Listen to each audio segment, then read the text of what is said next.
చేసుకుంటాను. క్రిస్మస్ అంటే అసలు ఈ సీజన్ అంతా ఎక్కువ క్రిస్మస్ గురించి మనం మాట్లాడుకుంటాం. క్రిస్మస్ అంటే ఏంటంటే ఏముంది మన మాటలో చెప్పుకోవాలంటే మనందరం అనుకునేది, మనందరం ఒకరితో ఒకరు చెప్పుకునేది ఏంటంటే ఏం చెప్పుకుంటామంటే అదిగో ఒక దైవ కుమారుడు వచ్చి నరపుత్రుడిగా జన్మించి మనందరి కోసం సిలువలో బలి అయిపోయాడు. అది సిలువలో బలి అయిపోవడం కాదు, కానీ ఇక్కడ భూమికి దిగిరావడాన్ని క్రిస్మస్ అంటామని చెప్పేసి మనం ప్రతి ఒక్కరు అనుకుంటాం అన్నమాట. సో అది అర్థం అవ్వాలంటే ఒక చిన్న మాటలు, ఎందుకంటే ప్రతి ఒక్కరు అనుకుంటారు ఎలాగంటే ఏంటి దేవుడేంటి మనిషిగా రావడం ఏంటి, అలా వస్తే అతను దేవుడు ఎలా అవుతాడు, దేవుడికి అసలు అలాంటి క్వాలిటీస్ ఎలా ఉంటాయి, అలాంటి లక్షణాలు ఉన్నవాడు దేవుడేనా అని కొన్నిసార్లు మనకు కూడా అనుమానం వస్తుంది అనమాట. సో ఆ మాటలు అర్థం అవ్వాలంటే ఒక చిన్న నిజ సంఘటన మనం జ్ఞాపకం చేసుకున్నాం. అదేంటంటే సో ఒకనొక దేశంలో ఒక రాజు ఉన్నాడు అనమాట. ఆ రాజు కింద మంత్రి ఉన్నాడు. మంత్రి అంటే ఎలాగ జ్ఞానం లేని వాడిని పెట్టుకుంటాడు మంత్రిగా, రాజు జ్ఞానం కలిగిన వాడిని పెట్టుకుంటాడు. ఎందుకంటే జ్ఞానం లేని వాడిని పెట్టుకుంటే రాజు యొక్క దాని యొక్క పేరు అంతా కూడా మాసిపోతుంది అనమాట. ఎందుకంటే మంత్రి ఏదైనా చిరాకైన ఆలోచన చెప్పాడు అనుకోండి, ఏదో సమస్యలో మంత్రి నీ ఆలోచన ఏంటి, ఏం చేస్తే బాగుంటుందని అడిగితే ఏదో పిచ్చి ఆలోచన చెప్తే ఏమవుతుంది, ఈ రాజ్యంలో రాజుకున్న పేరంతా పోతుంది. సో అందుకని ఏం చేస్తాడు రాజు, ఒక మంచి మంత్రిని ఎన్నిక చేసుకుంటాడు. బోల్డ్ అన్ని పరీక్షలు పెట్టి ఎవరు బాగా ఉన్నారో అది బాగా ఇంకా టెస్ట్ చేసి చివరికి ఒకరిని మంచి అతన్ని ఎన్నుకుంటాడు. మంచిగా జ్ఞానంలో మంచిగా ఉండాలి, లక్షణాల్లో కూడా మంచిగా ఉన్న వ్యక్తిని చూసి చాలా రోజులు కనిపెట్టి అప్పుడు ఎన్నుకుంటాడు కదా. సో అలాగే రాజు దగ్గర కూడా ఒక మంత్రి ఉన్నాడు అనమాట. సో ఆ మంత్రి ఉన్నాడు, ఇలాగ రోజు ఏమవుతుంది రాజ్యం అనగా రాజు కూర్చుంటాడు, రోజు ప్రతి ఒక్కరి సమస్యలు ఎవరికైనా ఇబ్బందులు ఉంటే తీరుస్తా, పరిష్కారం చెప్తా, తీర్పు చెప్పి అలా చేస్తూ ఉంటాడు అనమాట. ఒక రోజు ఏమైందంటే కొన్ని రోజులకి మంత్రి రాజుకి కొంచెం సంధి కుదిరింది అనమాట. చూడండి ఫస్ట్ వెంటనే వచ్చేసిన వెంటనే ఇప్పుడు చిన్నపిల్లలు ఉన్నారనుకోండి, చిన్న పిల్లలు ఇప్పుడు కొత్త ఇంటికి వెళ్ళిన వెంటనే వాళ్ళకి అలవాటు అయిపోద్దా, అలవాటు అవ్వదు. ఏం చేస్తారు, వీళ్ళు దాక్కుంటారు. అంటే వాళ్ళ పేరెంట్స్ దగ్గరికి కానీ లేకపోతే ఎవరితో వచ్చారో వాళ్ళ దగ్గరికి వెళ్ళిపోయి మాటలు దాక్కుంటారు అనమాట. ఎందుకంటే వాళ్ళకి ఇంకా అలవాటు అవ్వలేదు, ఆ అట్మాస్ఫియర్ అనేది, ఆ క్లైమేట్ అనేది అలవాటు అవ్వలేదు. కాబట్టి ఏం చేస్తారు, వాళ్ళు దాక్కోవడానికి ప్రయత్నిస్తారు. సో అలాగా ఇప్పుడు కొత్తగా వచ్చాడు మంత్రి, వచ్చిన వెంటనే ఏమన్నా చెప్తే ఎలా ఉంటది, కొంతసేపు కనిపెట్టాలి కదా రాజు యొక్క మనస్తత్వం ఏంటి, పెడతాడా లేకపోతే మంచోడేనా లేకపోతే కషాయోడా ఏంటనేది కనిపెట్టాలి కదా. సో మంత్రి కూడా కొన్ని రోజులు కనిపెడుతున్నాడు అనమాట. ఎవరైనా కనిపెడతాం కదా. అలాగే కొన్ని రోజులకి పిల్లలు కూడా ఏమవుతారు, ఒక గంట ఉన్నారనుకోండి, తర్వాత ఏమవుతారు పిల్లలు కలుస్తారు అనమాట. కలిసి కొంచెం ఆడుకుంటారు, ఫ్రీగా ఆడుకుంటారు, మరి దగ్గర రాకుండా ఆడుకుంటారు. అలాగే మంత్రి కూడా కనిపెడుతున్నాడు అనమాట. రాజుకి ఎలా ఉంటే మనం ఇష్టమవుతాము, అంతే కదా. అధికారులకు మనం ఎలా ఉండాలనుకుంటాం, మంచివారిగా కనిపించాలనుకుంటాం, వారికి దగ్గరగా ఉండాలనుకుంటాం. ఎందుకంటే మన అవసరాలు కట్ట మనకి చేతిగా ఉంటారని వాళ్ళ దగ్గర ఉంటే మనకి మంచి పేరు వస్తుంది కదా. సో అలాగే మంత్రి కూడా ఏం చేస్తున్నాడు అంటే మనకి అసలు రాజుకి ఎలా ఉంటే ఇష్టం, ఎలాగ ఉంటే ఇష్టం అని చెప్పేసి కనిపెడతా ఉన్నాడు అన్నమాట. కొన్ని రోజులు అయింది, తను ప్లేస్ లోకి వచ్చిన తర్వాత కొన్ని రోజులు అలా అలవాటైన తర్వాత చిన్న మాటలు మాట్లాడుతూ ఉన్నారు. అలా కొంచెం ఫ్రెండ్స్ లాగా, మంత్రి రాజు అంటే ఎలా ఉంటుంది, కొంచెం ఫ్రెండ్స్ లాగానే ఉంటారు కానీ మరి స్నేహితులు కాదు, అలాగా అంత చనువు ఉండదు. సో అలాంటి సమయంలో కొంచెం కనిపెట్టి ఒక్కొక్కసారి ఈ మంత్రికి దేవుని గురించి అంటే చాలా చెప్పడం అంటే చాలా ఇష్టం అనమాట ఈ మంత్రికి. సో ఒకసారి ఎలా అన్నాడు అనమాట రాజు దగ్గరికి వచ్చి, రాజా ఈ రోజులు ఏంటో తెలుసా, ఈ రోజుల్లో దేవుడు దైవ కుమారుడు ఈ భూలోకంలోకి వచ్చి మానవుల పాప నిమిత్తం ఈ భూలోకానికి వచ్చాడు. కొన్ని రోజుల తర్వాత ఏమో బలి అయిపోయాడు, ఆయన మళ్ళా తిరిగి లేచాడని అలాగా మొదలెడుతున్నాడు అనమాట. అలా మొదలెడతాం చాలు ఇంకా రాజుకి ఇంకా అక్కడే వచ్చేసింది కోపం, వచ్చేసి అక్కడ పైకి లేచిపోయి ఏమంటున్నాడంటే, చిచి ఇతను దేవుడేంటి, దేవుడికున్న లక్షణాలు ఇలాంటివి ఉంటాయా, దేవుడికి ఇలాంటి లక్షణాలు కలిగిన దేవుడు ఎలా అంటారు, దేవుడికున్న లక్షణాలు ఏంటంటే ఒకవేళ దేవుడు అయితే భూమి మీదకి ఎవరినో తన దగ్గర ఉన్న సర్వెంట్స్ అంటే దేవుడి దగ్గర కొంతమంది దేవదూతలు అంటారు కదా, అలాంటి దేవదూతలు ఎవరినో ఒకరు పంపొచ్చు కదా, అతనే వచ్చేయాలా ఏంటి అసలు ఇతని దేవుడు ఏంటి అని చెప్పేసి కొంచెం ఒకలాంటి విధంగా కసాయిగా మాట్లాడాడు. సో అప్పుడు మంత్రికి అర్థమైంది రాజుకి ఇష్టం లేనట్టుంది. సరే అప్పటికి అది ముగించేసి ఒకవేళ దేవుని చిత్తం అయితే తర్వాత ఎప్పుడైనా సమయం కుదిరితే మనం అలా చెప్తామని మంత్రి ఏం చేస్తాడంటే ఆలోచించుకుని అక్కడితో దాన్ని ఆపేశాడు అనమాట. తెలివైన వాళ్ళు ఏం చేస్తారు అంటే, జ్ఞానం కలిగిన వాళ్ళు ఏం చేస్తారు, కలహం రేకుండా ఏం చేస్తారంటే అక్కడికి దారి మళ్లించేస్తారు అనమాట. సో రాజు ఏమంటున్నాడు, ఇప్పుడు అలాగ వచ్చేవాడు ఎలాగా దేవుడు అవుతాడని చెప్పేసి అన్నదాన్ని అక్కడ ముగించేశాడు మంత్రి. సో అలా రోజులు గడుస్తున్నాయి, ఆ మాట అలాగే ఉండిపోయింది. రోజు అలా గడుస్తా ఉన్నాయి, రాజ్యం అలా వెళ్తుంది, తీర్పులు తీరుస్తున్నారు, అన్నీ అవుతుంది.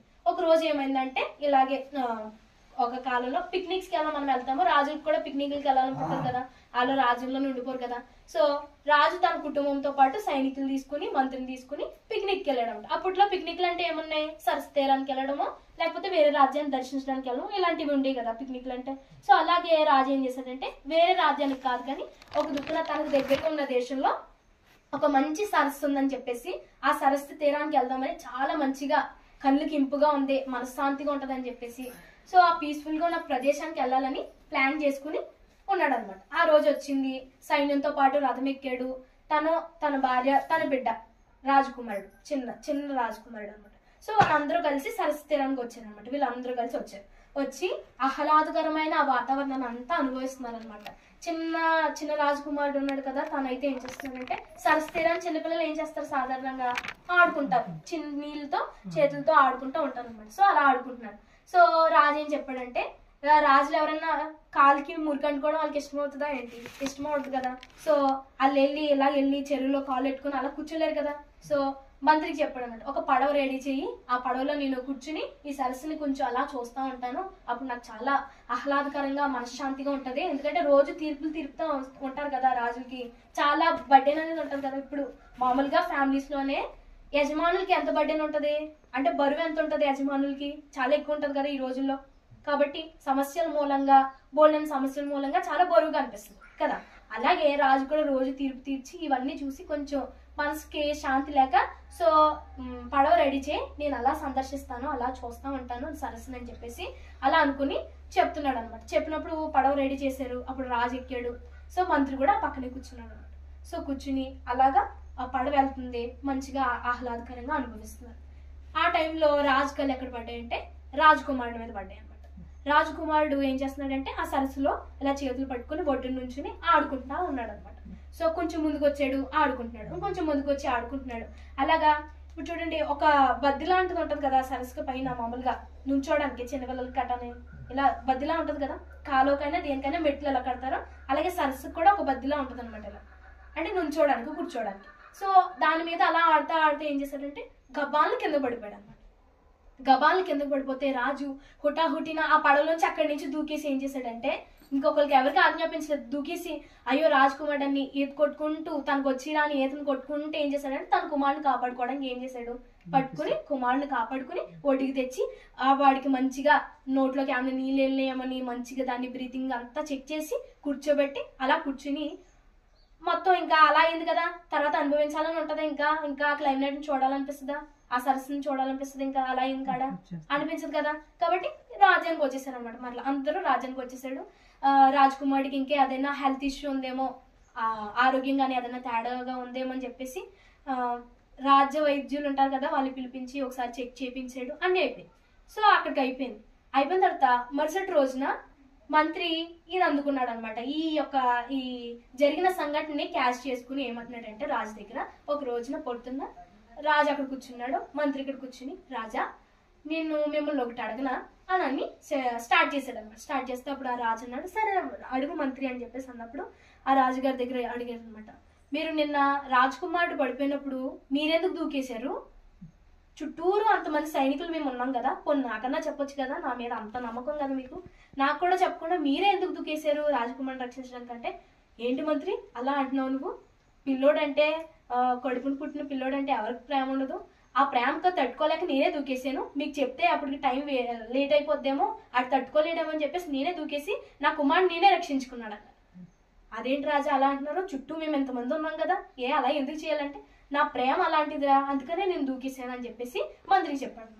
సో ఆ మాటను పట్టుకున్నప్పుడు మంత్రి చెప్పాడు కదా, అప్పుడు సువార్త చేస్తున్నాడు ఇలా మంత్రి ఏమంటే, రాజా నీ కుమారుడి మీద మామూలుగా నరపుతుడైనా మన బిడ్డల మీద మనకు అంత ప్రేమ ఉంటే, ఒక విధంగా చెప్పాలంటే మీకు మీ కుమారుడి మీద ఎంత ప్రేమ ఉందో కదా, చుట్టూ ఉన్న సైనికులు సైతం మీరు ఏం చేయలేదు, లెక్క చేయకుండా మీరే దూకేశారు కదా, అలాంటిది ఇంతమందిని ఆయన బిడ్డలమైన మనం అందరినీ రక్షించుకోవడానికి ఆయన ప్రేమ ఎంత తల్లడిల్లిపోయి ఉంటుందో కదా. సరస్సు అనగా ఏంటి, మామూలుగా అర్థం చేసుకుంటే పాపం అనే గుంట అనుకోవచ్చు. ఇప్పుడు పాపం అనే గుంటలో ఎవరు వెళ్ళిపోయారు, ఇప్పుడు నేను వెళ్ళిపోయాను, ఇంకొకరు కాదు కానీ నేనేమైపోయాను, ఇప్పుడు పాపం అనే గుంటలోకి దూకేసాను అనమాట. పొరపాటున నేను దూకలేదు కానీ పడిపోయాను. ఇప్పుడు నన్ను ఎవరు రక్షిస్తారో, ఎవరికి ఉంది ఆ ప్రేమ ఎవరికి ఉంది? తండ్రికే ఉంది. ఆ తండ్రి ఏం చేస్తాడంటే పరమ తండ్రి తట్టుకోలేక నా బిడ్డ ఇంకొకరికి ఎలాగ ఇప్పుడు రాజు చెప్పాడు, ఇంకొకరికి ఎవరికైనా చెప్పాడు ఆ సైనికులకి కాపాడండి రా అని. తను ఏం చేశాడు? గబాల్ని దూకేసి బిడ్డను రక్షించుకున్నాడు. అలాగే ఏసై కూడా అనగా పరమ తండ్రి కూడా ఏం చేశాడంటే మనం పాపమని ఊబిలో పడిపోతే ఇంకొకరికి ఆజ్ఞాపించాడు, అలా కూడా చేశారు. కానీ ఇంకా తట్టుకోలేక ఆయన ఏం చేశాడంటే తానే తన రూపంలో ఉన్నటువంటి కుమారుని ఈ యొక్క భూలోకంలో పంపించి మనలందరినీ రక్షించడానికి ఆయన యొక్క యాగం చేశాడు, త్యాగం చేశాడు. అంత గొప్ప మహిమను విడిచిపెట్టి ఈ లోకంలోనికి ఆయన దిగొచ్చాడని చెప్పినప్పుడు రాజు కన్నులు తెరుచుకున్నాయి అనమాట. ఇప్పుడు రాజు ఫస్ట్ ఏమన్నాడు ఈ వార్త చెప్తే? పరమ తండ్రే పరమ దేవుడే ఈ లోకానికి నరపుత్రుడుగా వచ్చాడు అంటే ఏమన్నాడు రాజు? ఆడేం దేవుడు, దేవుడికి ఉన్న లక్షణాలు అలాంటివేనా అన్నారు కదా. సో కానీ తర్వాత ఏమర్థమైంది? ఇప్పుడు ఆ సిచ్యువేషన్ బట్టి ఏమర్థమైంది? ఇప్పుడు రాజుకి ఏమర్థమైంది? బిడ్డ మీద ఎవరికి ప్రేమ ఉంటదండి? తండ్రికే ఉంటది ఆ ప్రేమ. ఇప్పుడు చూడండి, చిన్న బిడ్డలకి ఎవరికైనా దెబ్బ తగిలింది అనుకో, ఆ దెబ్బ ఇప్పుడు తన తల్లికి ఎలా ఉంటది? తనకు తగిలినట్టే ఉంటది. ఏదైనా దెబ్బ తగిలితే పక్క వాళ్ళకి అందరికీ ఏమనిపిస్తుంది? చిన్న దెబ్బ అనుకుంటాం. కానీ తల్లికి ఎలా ఉంటది? ఆ దెబ్బ మాని వరకు మనసు చాలా వేదంగా ఉంటది అనమాట. అనవసరంగా ఈ దెబ్బ తగిలించుకున్నాడే అనేసి. సో అలాగా దేవుని యొక్క హృదయం కూడా అలా అయిపోయి ఈ భూలోకంలోనికి మన అందరి కొరకు వచ్చారనమాట. సో ఈ మాటను బట్టి మనం ఏం అర్థం చేసుకోవచ్చు అంటే నశించిన దాన్ని వెతికి రక్షించడానికి ఎక్కడికి వచ్చాడంటే ఆయన ఇక్కడికి వచ్చి ఎవరు రక్షించాడంటే ఇప్పుడు నశించిపోతున్న వారు ఎవరు? మనమే. నేనే నశించిపోతున్నాను. ఈ దేంట్లో నశించిపోతున్నాను? నేను ఏదైతే చేయకూడదు అనుకుంటున్నానో ఆ పాపంలో పడిపోయి అది నన్ను ఏం చేస్తుంది? ఈడ్చుకుని వెళ్ళిపోతుంది అనమాట ఆ పాపం. సో ఆ పాపాన్ని నుంచి ఈడ్చుకుని వెళ్ళిపోకుండా అక్కడ కట్ చేయడానికి ఎవరు వచ్చారు? ఇప్పుడు దాని నుంచి విడుదల చేయడానికి ఆయనే నరపుత్రుడుగా వచ్చి మన పాపాన్ని అంతటిని ఏం చేశాడంట? మోసుకుని మరలా వెళ్ళిపోయి మన కొరకు తిరిగి లేచాడు అనమాట. సో ఆ మాట అర్థం అవ్వాలంటే, ఇంకా చెప్పాలంటే నశించిన దాన్ని వెతికి రక్షించడానికి ఆయన వచ్చాడంటే మనకు అందరికి అర్థం అవ్వాలంటే ఇంకొక ఎగ్జాంపుల్ చెప్తాను. ఆ ఎగ్జాంపుల్ ఏంటంటే, సో ఒకనొక ఊర్లో ఒక పెద్ద రిచ్ మ్యాన్ ఉన్నాడు అనమాట, మంచి ధనవంతుడు. ఇప్పుడు అది అర్థం అవ్వాలంటే అప్పట్లో ఏం పెంచుకునేవారండి? ఇంటికాడ ఏముండి? పశువులు, కుక్కలు, ఇంకా ఏముండి? ఇంకేం పెంపుడు జంతువుల కింద ఏమేమి పెంచుకునేవారు? కోళ్ళు, అవి పెంచుకునేవారు. ఇప్పట్లో ఏం పెంచుకుంటున్నారు? అందరి ఇంట్లో ఎవరింట్లో ఏమున్నా లేకున్నా కుక్క మాత్రం ఉంటుంది. బయట ఒక కుక్క మాత్రం ఉంటుంది. మనం క్లీన్ చేసుకోవడమే కష్టమైపోతుంది, మనకే సరిపోతలేదు. కానీ కుక్కలకి ఏం చేస్తారు? కుక్కలు హాస్పిటల్ తీసుకెళ్తారు, కుక్కలకి హెయిర్ స్టైల్ చేపిస్తారు, కుక్కలకి బిస్కెట్లు తినిపిస్తారు. మనుషుల బిస్కెట్లు తిని బిస్కెట్ల కన్నా ఎవరి బిస్కెట్లు రేట్ ఎక్కువైపోయినాయి అంటే కుక్క బిస్కెట్లే రేట్ ఎక్కువైపోయినాయి. సో ఇప్పుడు ఎలా అయిపోయిందంటే మనకన్నా మించి ఎవరిని చూసుకుంటున్నాం? మనం పెట్ యానిమల్స్ ని. మనం ఏదైతే పెంచుకుంటున్నామో దాని మీద ఎక్కువ ప్రేమ చూపించి దాన్ని ఎక్కువ కేర్ చేసుకుంటున్నాం. సో అలాగే ఒకనొక ఊర్లో ఒక అతను ఉన్నాడు అనమాట. అతని పేరు జోషియా. అతను ఏం చేశాడంటే తను ఒక దాన్ని పెంచుకోవాలనుకున్నాడు అనమాట. పెంచుకోవాలని ఆశ ఉంది కానీ సో అలాగే ఉండిపోయింది అది. సో ఒక రోజున అలాగా వెళ్తా ఉన్నాడు, కారులో వెళ్తా ఉంటుంటే సో దారి పక్కన ఏమేం కనిపిస్తాయి మనకి? మనం ఏదైనా బండి మీద వెళ్ళినా, ఆటో మీద వెళ్ళినా, బస్సు మీద ఏం కనిపిస్తాయి మనకి? కుక్కలు, ఇంకేం కనిపిస్తాయి? పక్షులు, పిల్లులు, బాతులు, ఇంకా మేకలు, ఇంకా చెట్లు, పుట్టలు. నేను బాగా ఎప్పుడంటే ఒక దుక్కును అబ్జర్వ్ చేశాను అనమాట. ఈ యానం సైడ్ మనం ఎలా వెళ్తా ఉంటే పక్కన అన్ని పందులే కనిపిస్తాయి. యానం సైడ్ అన్ని పందులే అన్నమాట. అంటే చెప్తున్నాను, అక్కడ ఏమున్నాయి? ఇప్పుడు కుక్కలకు బదులుగా పందులు ఉన్నాయన్నమాట. అలాగా ఇతను కూడా అలా ఒక దారంటే వెళ్తున్నాడు. ఏ దారంటే అంటే యానం లాంటి దారంటే వెళ్తున్నాడు అనమాట. అలాంటి ఊరు అంటే వెళ్తున్నాడు.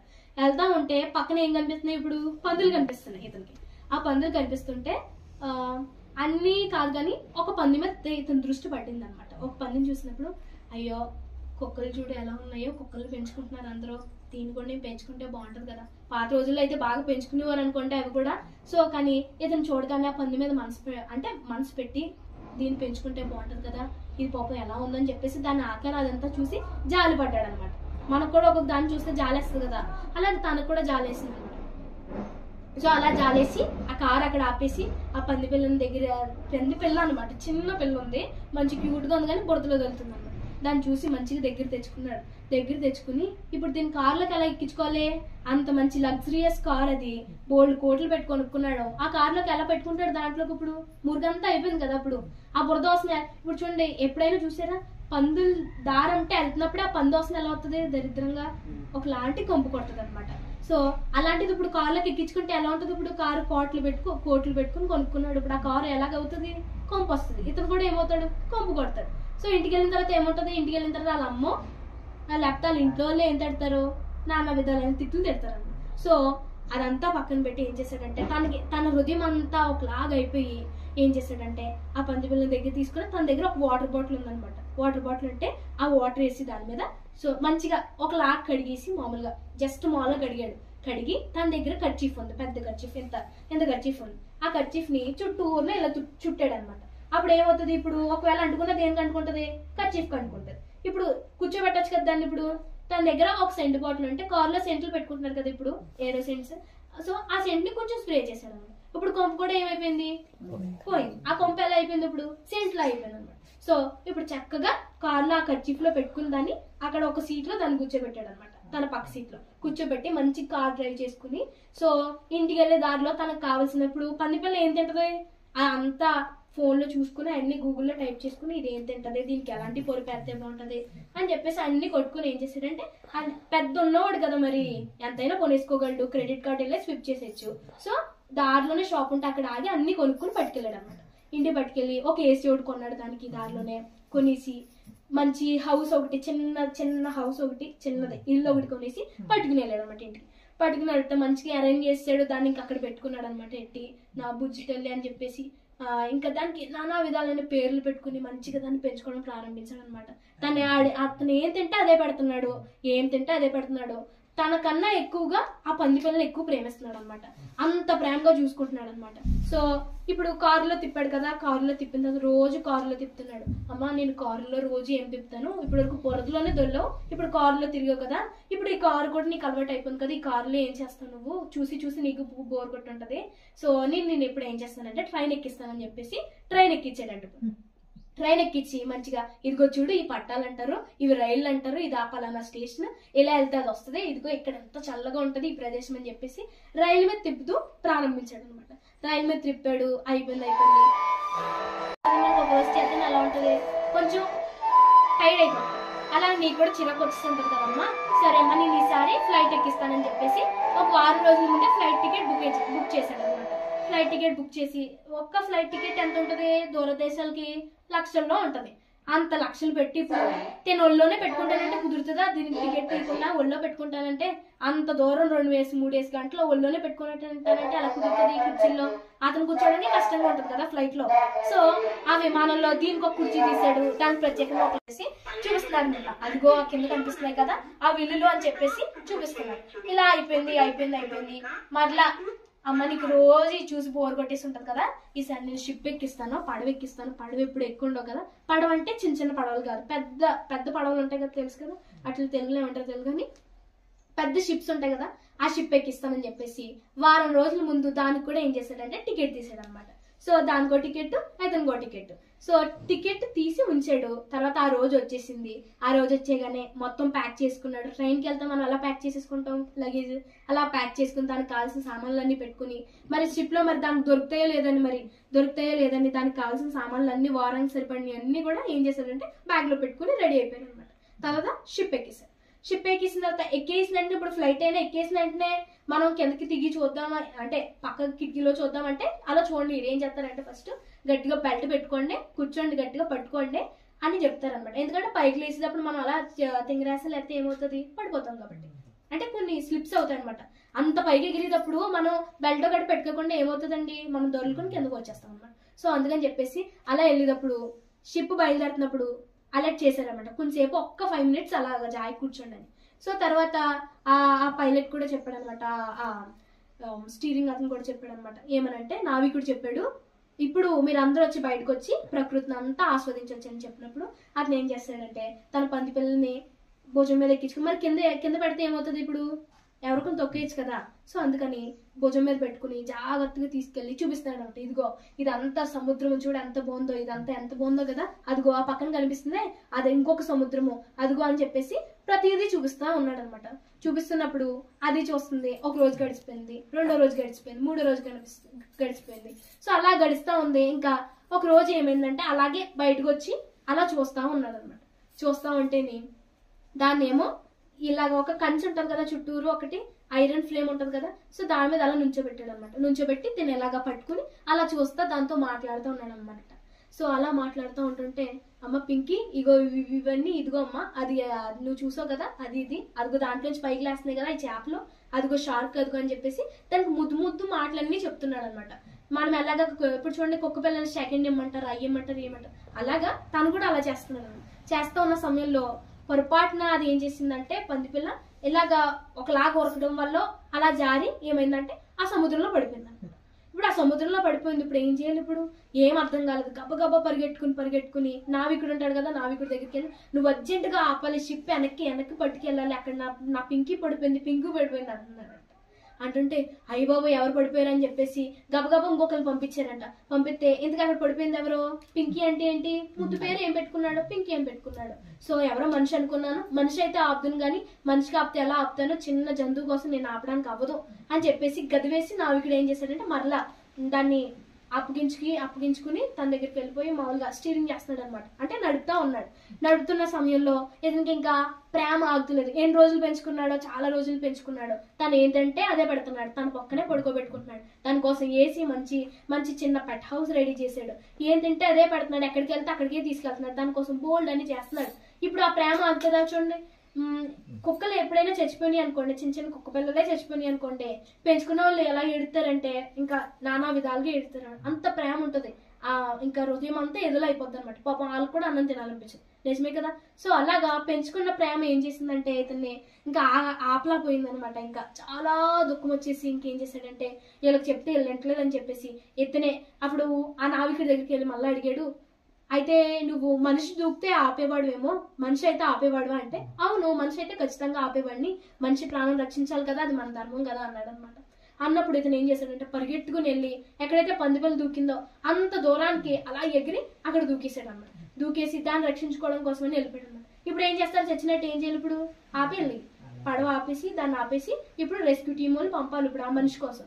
సో ఆ మనిషి కోసం ఇప్పుడు రెస్క్యూ టీం వాళ్ళు పంపించి అతను కాపాడండి అని చెప్తే వాళ్ళు దిగి నానా విధ తిప్పలు పడి ఏం చేశారంటే ఆ పందిపిల్లనేమో ఇతను రక్షించుకున్నాడు, ఇతన్నేమో ఎవరు రక్షించారు, ఈ నావికుడు రక్షించాడు అనమాట. సో ఇది కదా. అయితే ఏంటి ఇప్పుడు దీంట్లో ఏమర్థమైంది, చిన్న పందిపిల్లే కానీ ఏంటి అసలు ఏమడ్డొచ్చింది అక్కడ, ప్రేమ అడ్డొచ్చింది అనమాట. అలాగా మన పరిస్థితులు కూడా అయ్యే. దేవదేవుడు పైనుంచి చూస్తున్నప్పుడు ఈ మాటలు అనుకోవచ్చు, మనం ఏమన్నా చూసామా, నీకు ఏమన్నా తెలుసా మనం అనుకోవచ్చు. కానీ నిజంగా ఒకసారి ఆలోచిస్తే దేవదేవుడు పైనుంచి వస్తుంటే మనం ఎక్కడ దొలుతున్నాం, ఇప్పుడు పాపం అనే గుంటలో దొల్లుతా ఉన్నాం అనమాట. పాపం అనే గుంటలో దొల్లుతా ఉన్నప్పుడు ఆయన ఏం చేశాడు, మన మీద కనికరపడి జాలి కూడా కాదు, కన్న ప్రేమ కదా ఆయన, మనల్ని పెంచుకున్న ప్రేమ కదా, కన్న ప్రేమ కదా అయింది కాబట్టి తట్టుకోలేక ఆయన ఏం చేశాడంటే ఆ బురదలోంచి మనల్ని తీసుకొచ్చి పైన పెట్టి తన యొక్క రక్తంతో మనల్ని ఏం చేశాడంట, కడిగి తన యొక్క రక్షణ అనే వస్త్రాన్ని మనకి ఏం చేశాడంట, కప్పాడు అనమాట. కప్పి పశుపాయుడను పందివలే పొల్లాను కుక్కవలే తిరిగినాను ప్రధాన పాపిని పశుప్రాయుడను పందివలే పొల్లాను కుక్కవలే తిరిగినాను. సో నిజమే కదా. సో మనం అలా పాపిగున్నప్పుడు ఆయన ఏం చేశాడు, ఇప్పుడు మనల్ని తెచ్చి రక్తంతో కడిగాడు, రక్షణ అనే వస్త్రాన్ని ఇచ్చాడు. ఇచ్చి ఏం చేశాడు, ఎంత కడిగినా అంతసేపు దొల్లందుకు ఏమొస్తుంది, మనకి కొంప వస్తుంది కదా, ఆ కొంపని ఏం చేశాడు, మంచి సెంట్ స్ప్రే చేశాడు అనమాట. స్తుతి అనే సెంటు స్ప్రే చేసి ఏం చేశాడు ఆయన, మంచిగా మన నోట్లో స్తుతి పెట్టి మనం మంచి సువాసన వచ్చే విధంగా మనల్ని మార్చేశాడు అనమాట. మనల్ని మార్చేసి బురదలో దొలుతున్న మనల్ని ఎక్కడ ఎక్కించాడు, ఇప్పుడు కారులోకి ఎక్కించాడు. కారులో కంటే మన స్థితిని కొంచెం పెద్దది చేశాడు అనమాట. పెద్దది చేసి దాంట్లో తిప్పుతా ఉన్నాడు. నాన్న ఈ యొక్క కారులో తిప్పుతామంటే అర్థం ఏంటంటే కొన్ని పరిస్థితులు కూడా మనల్ని నడిపిస్తున్నాడు అనమాట. ఎలాగా, నాన్న ఈ పరిస్థితి ఎలా ఉంటది నీకు, ఈ పరిస్థితిలో నువ్వు ఎలా నలుగుతావు, ఈ పరిస్థితి నీకు ఎలా ఉంటదమ్మా, ఇది అలవాటు అవ్వాలి, దీంట్లో నువ్వు జయించగలిగితేనే ఇంకో స్థితికి వెళ్ళగలుగుతావు అని చెప్పేసి కారులో తిప్పాడు. కారులో జయించిందంటే బాగా మంచిగా ఉంది ఇప్పుడు ఈ పందిపిల్ల. తర్వాత ఏం చేశాడు, ఇప్పుడు తర్వాత ఎక్కడికి తీసుకెళ్లాడు, ట్రైన్లోకి తీసుకెళ్లాడు. అలా మనల్ని కూడా ఏం చేశాడంట, ఒక పరిస్థితి నుంచి ఇంకొక పరిస్థితికి. అసలు చూడండి, మనం జ్ఞాపకం చేసుకుంటే మునుపు సంవత్సరం మనది ఎలాంటి పరిస్థితి, ఆ పరిస్థితులు ఇప్పుడు ఉన్నాయా?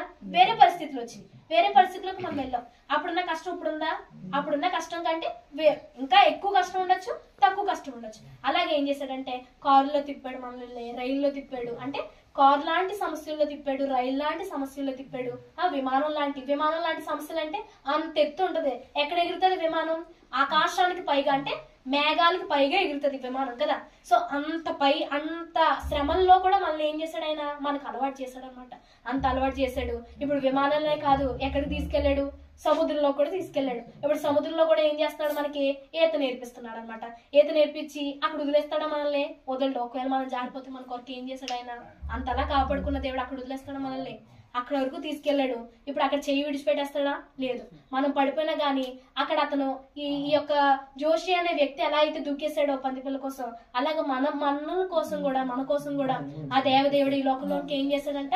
దూకేశాడు. ఈ సముద్రంలోనికి దూకేసి ఏం చేశాడంటే మనల్ని పట్టుకున్నాడు అనమాట. మనల్ని పట్టుకుని తన యొక్క జీవితాన్ని అంతటినీ కూడా ఏం చేశాడు? యాగం చేసేసుకున్నాడు అనమాట.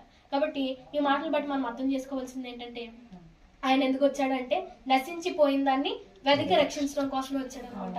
నిజమే కదా, మనల్ని వెతికి రక్షించడం కోసం కదా ఆయన వచ్చాడు. మన పాత జీవితం ఎలాంటిదంటే దొంగతనాలు ఉండొచ్చు, మన పాత జీవితంలో కుట్రలు ఉండొచ్చు, కుతంత్రాలు ఉండొచ్చు. ఎలా అంటే ఇప్పుడు చిన్న స్థితిలో ఎలా ఉంటాం మనం? చిన్న దొంగతనాలు చేస్తాం, లేకపోతే ఒకరి మీద ఒకరు ఏం చేస్తాం? తప్పులు మోపుకుంటా ఉంటాం, ఇంకొకరి మీద ఇంకొకరిని నిందలేసుకుంటా ఉంటాం. ఆ స్థితి నుంచి పెద్ద అయ్యేటప్పటికి ఏం చేస్తాం? ఇంకా ఒకవేళ మనం దేవుని మీద ఆధారపడితే ఆ స్థితులన్నిటి నుంచి విడిపించబడి ఆత్మీయతలో కొనసాగడానికి ప్రయత్నిస్తాం. లేదు దేవుని మీద ఆధారపడట్లేదంటే ఏం చేస్తాం? ఇంకా బాగా ముదిరిపోతాం అనమాట. మనం ముదిరిపోతాం కదా. సో మళ్ళీ ఏం చేస్తున్నాడంటే దేవుడు ఇలాగ ముదిరిపోకూడదని ఆయన ఏం చేశాడంట? 2000 సంవత్సరాల క్రితమే ఏం చేశాడు? మన కొరకు ఈ భూలోకంలోకి ఆయన దిగి వచ్చాడు అనమాట. నేను చూసానా అంటే ఆయన వచ్చడం నేను చూసానా? మీరు ఎవరైనా చూసారా పోనీ ఆయన వచ్చడం? ఎవరో చూడలేదు. కానీ ఎలా నమ్మాలంటే ఇప్పుడు ఆ కథ చెప్పాను కదా, రాజుగారి కథ. ఆ కథలో ఏం చేశాడు? ఇప్పుడు సైనికులు పంపాడు, అతనే దూకేశాడా? అతనే దూకేశాడు. దాన్ని బట్టి మనం ఏం అర్థం చేసుకోవాలి? నిజమే కదా, ఆయన ప్రేమ నిజంగా అంత ఉన్నతమైందనమాట. ఈ ప్రేమ ఎప్పుడు కనిపిస్తుంది అంటే మనుషులందరూ ఉన్నప్పుడు కనిపించే ప్రేమ కాదు. ఆయన మనుషులందరూ కలిసి ఉన్నప్పుడు ఆయన వచ్చి నేను కొన్ని పక్కన ఉంటాను అన్న ప్రేమ కాదు. ఆయన ఎప్పుడు బలవంతంగా మన దగ్గరికి రాడు. ఎందుకంటే మనం ఖచ్చితంగా పిలిస్తే ఆయన ఖచ్చితంగా వస్తాడు అనమాట. అందరూ ఎప్పుడు ఉంటారంటే మంచిగా మన పరిస్థితులన్నీ బాగున్నప్పుడే ఉంటారు. మన పరిస్థితులు బాగోలేనప్పుడు ఏం చేస్తారు? చేతులు విడిచిపెట్టేస్తారు, దూరంగా పెట్టేస్తారు. మనతో ఏమి ఉండదు అనమాట. మాట ఏమి ఉండదు. కానీ ఆ పరిస్థితిలో కూడా ఏం చేస్తాడు ఆయన? ఆ పరిస్థితిలో వస్తాడనమాట. నీకు సంతోషంలో ఉన్నప్పుడు వస్తాడో లేదో తెలియదు, కానీ నువ్వు ఆహ్వానిస్తే తప్పకుండా వస్తాడు నీ పక్కకి సంతోషంలో.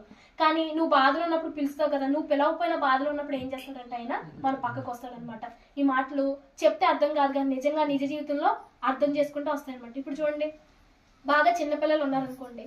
చిన్నపిల్లలు ఇప్పుడు రాత్రి మాటలకి వేరే కళ్ళు వచ్చి ఏం చేస్తారు? అప్పుడు కేవమని ఏడుస్తారు, లేసి అక్కడే లేసి ఏడుస్తారు.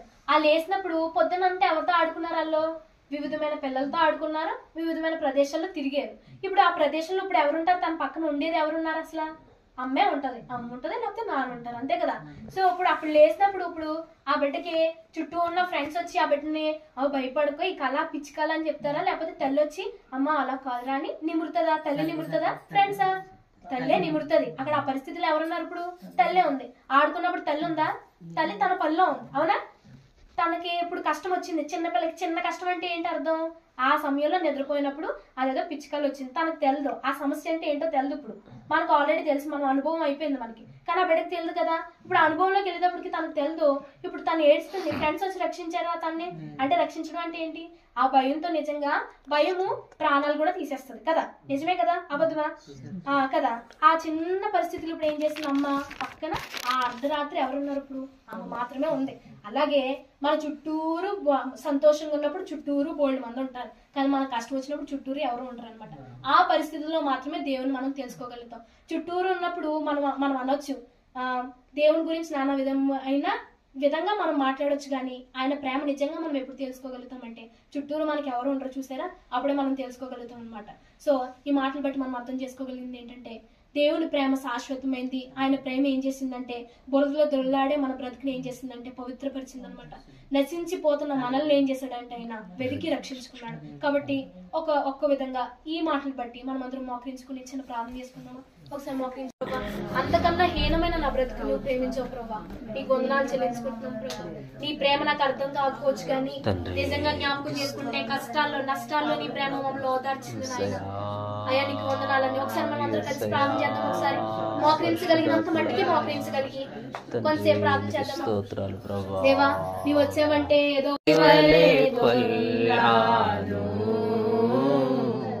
కుక్కవలే తిరిగినాను ప్రధాన పాపిని పశుప్రాయుడను పందివలే కొల్లాను కుక్కవలే తిరిగినాను అయినా ప్రేమించావు కుమారు క్షమించావు కుమారుడా అన్నావు నీ పరిచర్య చేయమన్నావు నా కుమారుడా అన్నావు నీ పరిచర్య చేయమన్నావు ప్రియుడా యేసునాదా నీకే స్తోత్రములు నా ప్రియుడా యేసు రాజా నీకే స్తోత్రములు ఏ మంచి లేదయ్యా నన్ను ప్రేమించుటకు ఏమిచ్చి నీ రుణం తీర్చనయ్యా ఏమి లేని దరిద్రుడను నిరుపేదను నేను ఏమివ్వలేనయ్యా నిన్నే స్తుతించెదనయ్యా నీ పరిచర్య చేసేదనయ్యా ఏ మంచి లేదయ్యా నన్ను ప్రేమించుటకు ఏమిచ్చి నీ రుణం తీర్చనయ్యా ఏమి లేని దరిద్రుడను నిరుపేదను నేను ఏమివ్వలేను తీర్చనయ్యా ఏమి లేని దరిద్రుడను నా ప్రియుడా యేసునాదా నీకే స్తోత్రములు నా ప్రియుడా యేసునాదా నీకే స్తోత్రములు. నిజమే ఆయన ప్రేమ శాశ్వతమైంది. ఆయన ప్రేమ అగాపే ప్రేమ. ఈ లోకంలో అనేక రకమైనటువంటి ప్రేమలను మనం చూస్తున్నాము. ఈ ప్రేమలను మనం నమ్మేటువంటి ప్రేమ కాదు ఇది. వారి యొక్క అవసరం కోసము వారి యొక్క రీతిలో వారిని ప్రేమిస్తారు కానీ ఆయన ప్రేమ మాత్రము శాశ్వతమైంది. ఆయన ప్రేమ నిరంతరం నిలిచేటువంటి ప్రేమ. ఆయన ప్రేమ మనల్ని ఆదుకునేటువంటి ప్రేమ, మనల్ని ఆదరించేటువంటి ప్రేమ, మనల్ని రక్షించేటువంటి ప్రేమ, పరలోకం నుంచి మన కోసం దిగి వచ్చినటువంటి ప్రేమ. అందుచేతనే ఆయన అంటున్నాడు కదా, నేను మిమ్మల్ని శాశ్వతమైనటువంటి ప్రేమ చేత ప్రేమిస్తున్నాను అని. అటువంటి ప్రేమ కలిగినటువంటి దేవాదేవుడు ఈ యొక్క క్రిస్మస్ దినాల్లో మనం చూసినప్పుడు ఆయన మొదటిగా శిశువుగా ఒక మనిషి కుమారుడు ఈ లోకంలో జన్మించాడు. ఈ రోజున ప్రపంచవ్యాప్తంగా ఆయన యొక్క జననాన్ని గురించి ప్రతి ఒక్కరూ జ్ఞాపకం చేసుకుంటూ ఆయన స్తుతించేది ఇది నేడు క్రిస్మస్. అందుచేతన ఈ యొక్క మధ్యాహ్న కాలంలో చిన్న ప్రార్థన చేద్దారు. సేవకులు ప్రార్థన చేస్తుండగా మనం ఏకీవిందారు.